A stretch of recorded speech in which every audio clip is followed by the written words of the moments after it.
Calendar, જેનો આપણે રોજ જીવનમાં ઉપયોગ કરીએ છીએ, જેને આપણે અંગ્રેજી કેલેન્ડર તરીકે પણ ઓળખીએ છીએ. આમાં કુલ 12 મહિના 365 દિવસ હોય છે. 4 વર્ષે એક લીપ યર આવે છે, જેમાં ફેબ્રુઆરી મહિનામાં 29 દિવસ હોય છે. આ બધું આપણે જાણીએ છીએ.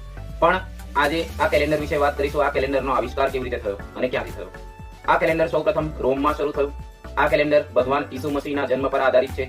ઈસુ મસીહના જન્મને 0 માનીને તે પૂર્વેના જે સમયગાળો હતો તે બધો ઈસવીસન પૂર્વેનો સમયગાળો માનવામાં આવે છે, અને એ 0 બાદ ઈસુ મસીહના જન્મનો જે બાદનો સમયગાળો છે એને ઈસવીસનનો સમયગાળો માનવામાં આવે છે.